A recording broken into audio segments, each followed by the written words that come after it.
Sakop sa ginibog drug bypass operation. Triple o apat na doble ang bihikulo na gruso sa siyudad kang Naga. Mas complain ng police station kang Naga City Police Office. Newsbreak. Sa headlines kan mga barata, Naga City Police Office naka-heightened alert kunya la Labor Day. Naga City People's Mall, 12 taon na bilang mall ng masa. Mga rebelding grupo as militar nagkaengkwentro sa Garchetorena, Camarines Sur sa Huring Aldao kan Abril.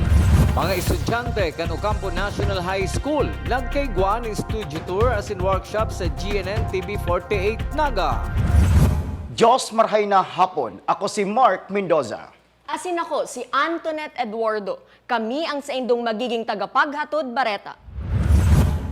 Aabuton sa 3,248 PNP personnel partner agencies asin advocacy groups ang nakadeploy ngunyan sa mga transportation hub, Freedom Park asin iba pang lugar sa Kabikola na pwedeng pagtiripunan kan mga cost-oriented groups ngunyan na pinag-oobserbar ang Labor Day. Basado sa impormasyon na ipinaluwas kan PNP Regional Command 5 sa pamayuman ni Police Brigadier General Ruiz Tremundo Ubingke, sa indaman pinag-aktibar ang Reactionary Standby Support Force na pwedeng i-deploy sa arinman na lugar na kaipuhan ang sa indang presensya o rugnangunyan na Labor Day. Mientras tanto, digdi sa siyudad ng Naga, kinumpirmar man ni Police Lieutenant Colonel Honesto Garon, Deputy City Director for Administration kang Naga City Police Office na may sarong company size na Civil Disturbance Management Team kan PNP na naka-standby sa Naga City Police Office na pwedeng i-deploy kung magkakaigwanin pagbabago sa kamugtakan kang pasi orden sa arinman na lugar kang siyudad ng Naga. Meron tayong naka-prepare na company size of Civil Disturbance Management Team. Kahit ang alert po kami for possible occurrence then kung saan man may ready for it to react to any eventualities. Sa iba pang bareta, Naga City People's Mall, 12 taon na bilang mall ng masa. Pagselebrar kan anibersaryo pinunan sa sarong banal na misa. Ang detalye sa report ni Melvin Machado. Sarong misa ang pinag-ibo sa chapel kang Naga City People's Mall na inatindiran ka mga opisyales kang Naga City Market Stallholders Federation o NAMAS Fed na pinamamayuhan ni Mr. Claro Alfonso, mga empleyado kang Market Enterprise and Promotion Office, mga ordinaryong parasaod, asin sina Consel Lito de Rosario, asin City Administrator Elmer Maldimoro, kan lokal na gobyerno kang Naga. Ngunyan kayang Aldao, pinagsisilibrar ka mga nag-uukupar kang Naga City People's Mall ang ika-12 taon bilang mall ng masa, hali sa dating apo na Naga City Public Market. Pun kang ipasunod subot ang rebranding sa pinakadakulang saudan sa Asya kang nakaaging mga panahon, padagos subot ang pagdara kaini nin ingreso sa lokal na gobyerno kang Naga. Sa ginibo pong pag-rebranding kang Naga City Public Market into Naga City Market Enterprise and Promotion Office or ining Naga City People's Mall, dakula po si naging improvement. Dati po baga dahil nag-i-income ang ini pong merkado publiko, alagad ko niyan po padagos ang pag-generating income, although naapektuhan kang pandemic, pero sa ngunyan po nagbabalik na naman. Binalikan man ni City Councilor Lito de Rosario ang mga inagihan na pagsakit kang Naga City People's Mall na pirang beses na nasulo, asin ang angat kang pagturugdukan nin mga mall sa palibot kaini. Alagad, padagos na nagtitindog asin nagtataon ng serbisyo bako lang sa mga taga-Naga kundi sa mga pagtaraid na munisipyo. Pirang beses po baga nasulo ini yung public market. Pirang beses siyang na-challenge ang sayang kakayahan man. Ang sarap pong pwenig di sa si adaptability niya sa nag-sprout ng mga malls sigdi sa Naga City. Kasi kung maluya po ang foundation kani, maluya ang inipong institusyon ni kung maluya ang pakikiiba sa mga stakeholders, sa mga namamanuan ka Naga. Definitely, dahil na po nitatangkilikon. So nag-a-adjust po siya and at the same time, naugma kita sa suportakan si mga neighboring municipalities na po na yaong po ang pagtangkuro sigdi sa Naga City People's Mall. Mientras tanto, hulit na ika-12 anibersaryo kang Naga City People's Mall, may libreng papamahaw sa mga nag-aratindir kan misa. Para sa GNN TV 48 Naga, Melvin Machado, Newsbreak. Mientras tanto, huli sa epekto kan pandemya, mayo man inilangkaw na buwis ang lokal na gobyerno kan Naga sa mga nag-ookupar ng stalls sa Naga City People's Mall. Idinagdag pa ni City Councilor Lito del Rosario na pinagtatabangan man subuot kan sanggunian panlungsod kan Naga an operasyon kan Naga City People's Mall sa paagi nin paghanap nin pondo para sa pagpapapakarhay ka nagkapirang porsyon kaini na nadanyaran ka nakalihis na mga paglinog. Garo natin na ako po mayo mampong increase sa taxes na big kuyanig diyo sa mga ano ta, sa mga stallholders sa igdiyo. Lalo na po kang nakaigo ng considering na nakaigo kita ng pandemic, sumayo pong movement sa party. Padagos pa sa mga bareta, presyo kan karning urig naglangkaw, huli kan halangkaw man na presyo kan buhay na urig. Aramon taman ng kompletong details kayan sa report ni Melvin Machado. 330 hasta 340 pesos kada kilo ang presyo kang abaga, pork chop, samsam asin pigi kang karning urig sa Naga City People's Mall. Alagad man tinido man ang presyo kang laman loob asin iba pang parte kang karning urig.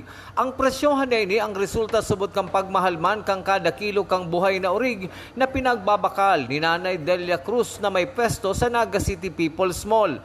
Nagdidikit ang supply na urig sa Naga asin Camarines Sur, huli kang paglaog ka mga fakturador na halit sa luwas kang probinsya o rehiyon. Por dahil po sa fakturador na naglalaog digdiyo sa tuya. O, kung naano po yan kang gobyernong day mapalaog digdi, day po mamahal ang urig. Nauupos nila po ang urig digdi sa kahalangkawin po sindang magpresyo. Siyempre, itong biyayro man digdi, malaban man sa presyo nila, tapos bili kaming bono. O, kaya naglangkawan sa muyang karne. Halangkaw na ang presyo, kulang pa subot ang parabakal. Alagad naglalaom si Nanay Delia Cruz na baka lamang maging masulong niya na masunod na mga aldaw. Maluya po nga ni. Natuod na kami kang luyang ini. Baad malipas man po, tapirisan po baga, malay mo. Para sa GNN TV 48 Naga, Melvin Machado, Newsbreak.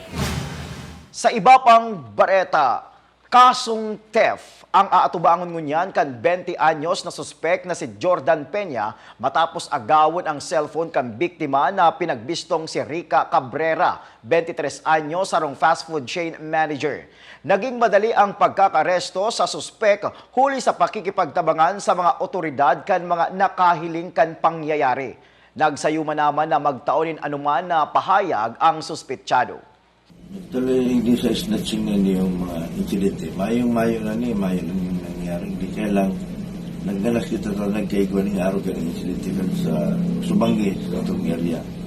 Pero para po maiwasan mga biktima o magiging biktima, na sana pag-iyawan din sa luwas, naimang kita itong yawan sige yan, gamit ng gadget, ng cellphone, na dito mong mag-aaraman sa itong kapalibutan na may mga magtitintaran mga aruganing aktibidad na aagawon dahil nga sigurado sa itong kapalibutan na igwang mga talagang aruganing ugali na mahabon, mga...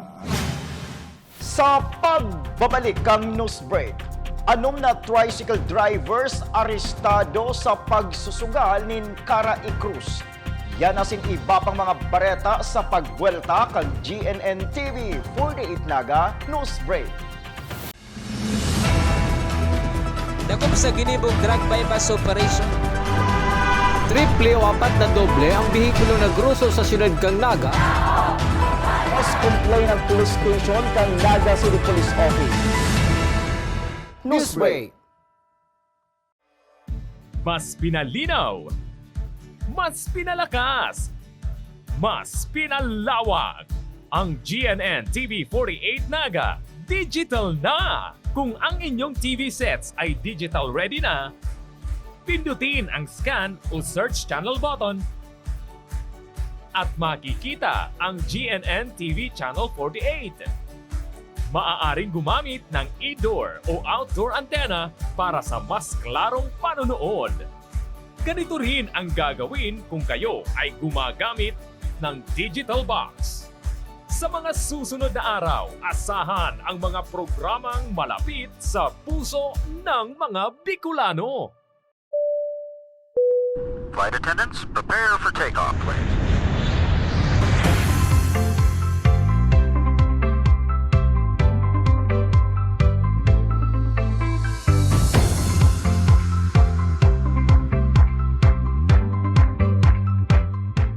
Slip life vest over your head. Take the tape around your waist.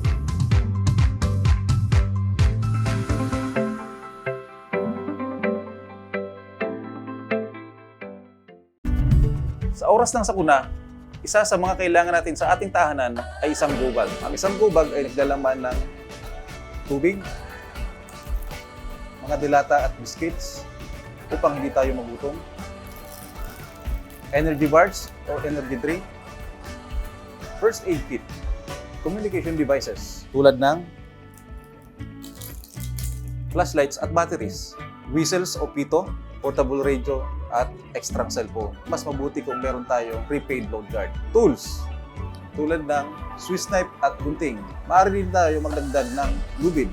At huwag natin kakalimutan ang hygiene kit na naglalaman ng sabon, tissue, toothpaste, toothbrush, at face mask.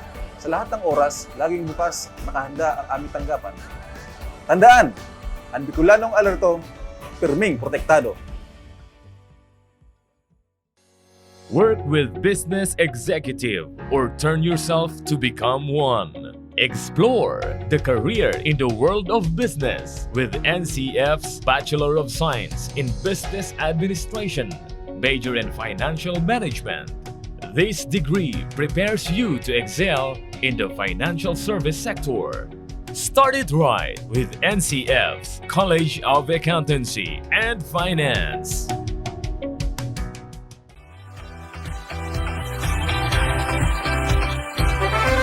The Mariners Tourism and Hotel Institute is an institution that offers hotel accommodation, food and beverage services, and different programs and international cuisine. It boasts 5 contemporary guest rooms that fit to all types of guests and travelers. Room rate starts from 1,500 to 4,999 pesos only.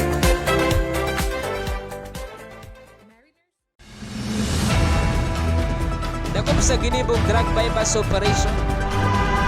Triple o 4 na doble ang bihikulo na gruso sa siyudad kang Naga. Mas complain ng police station kang Naga City Police Office. Newsbreak.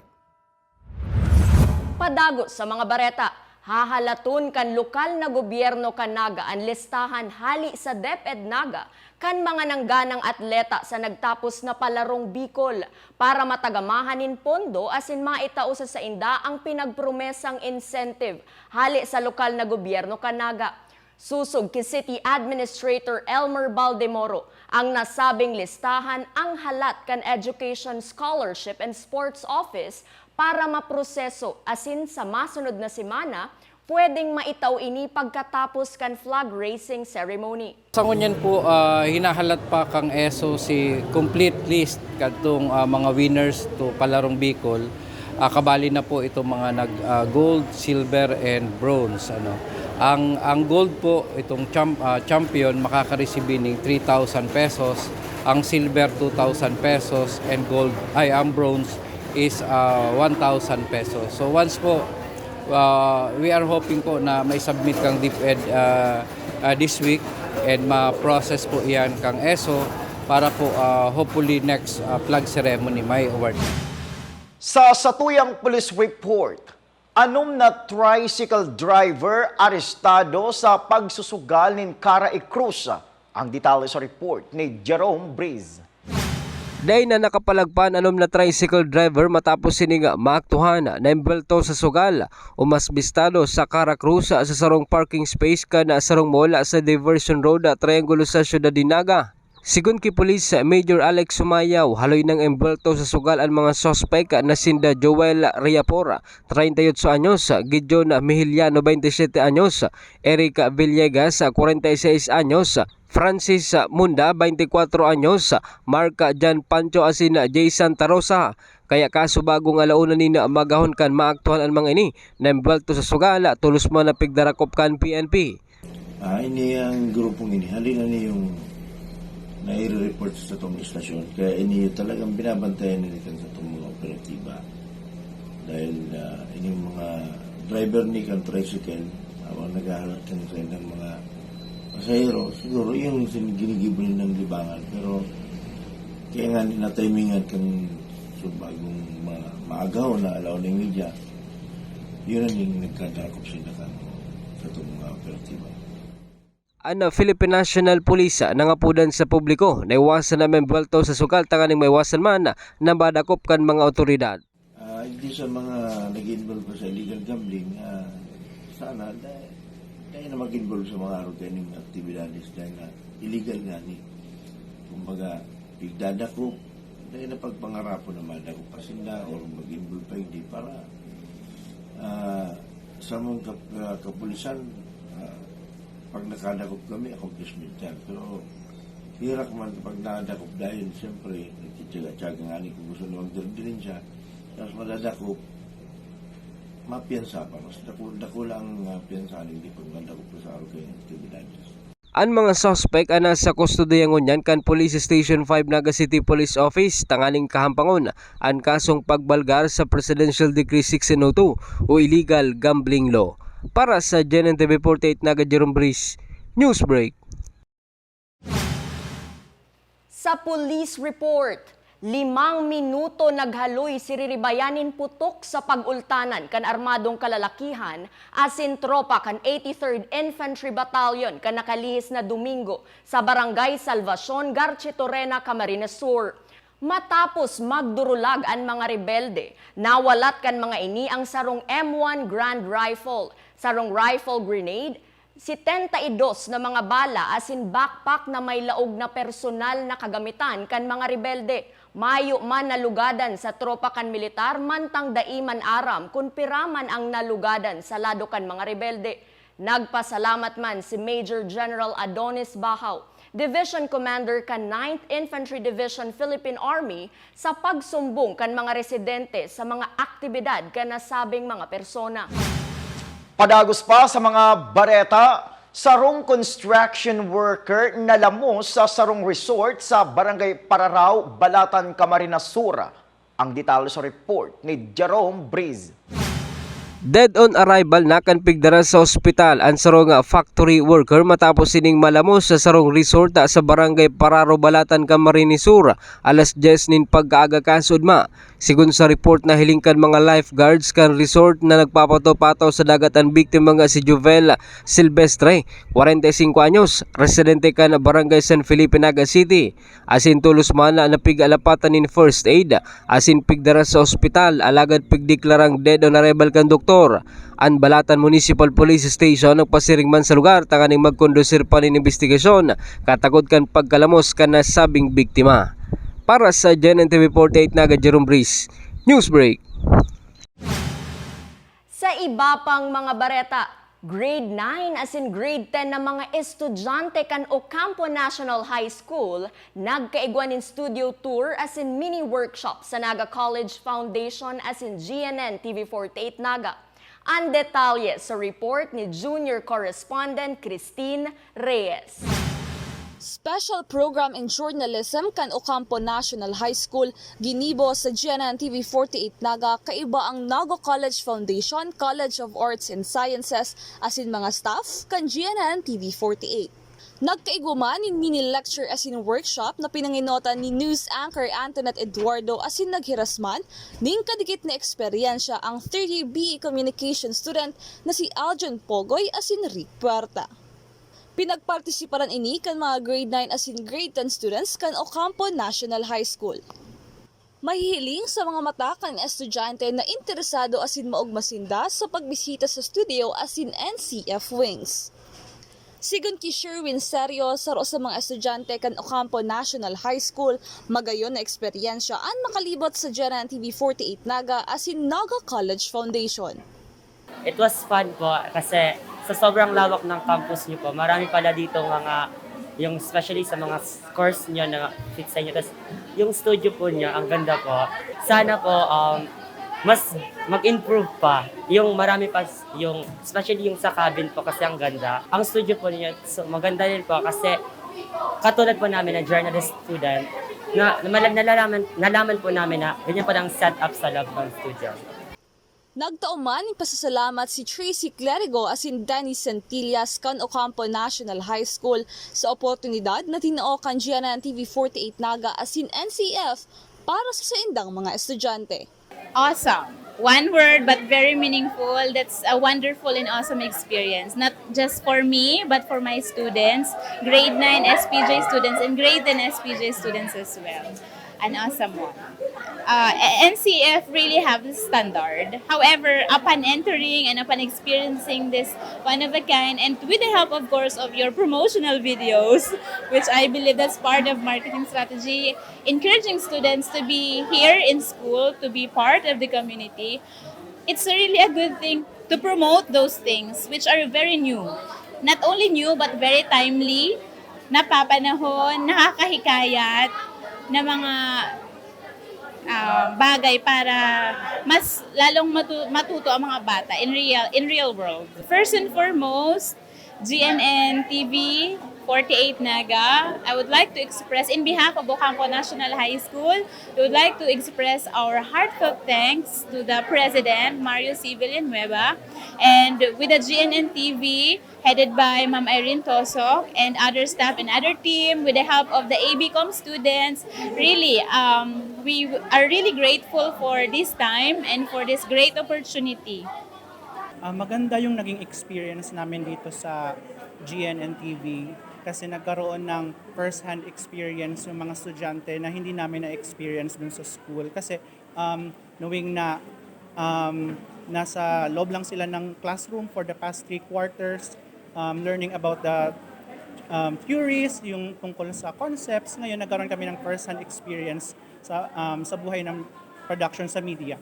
We are so grateful for welcoming us, for having this kind of experience. We are so grateful for the opportunity na binigay ng NCF para sa mga estudyante namin sa Ocampo National High School. Objeto kan ginibong tour as an interactive lecture na madagdagan ang kaaraman asin kakayahan kan mga estudyante na mawat maging media practitioners. Sa Roman ini sa mga paagi para matukdoan ang hobiness kung paano ang trabaho kung yaon sa industriya kang media.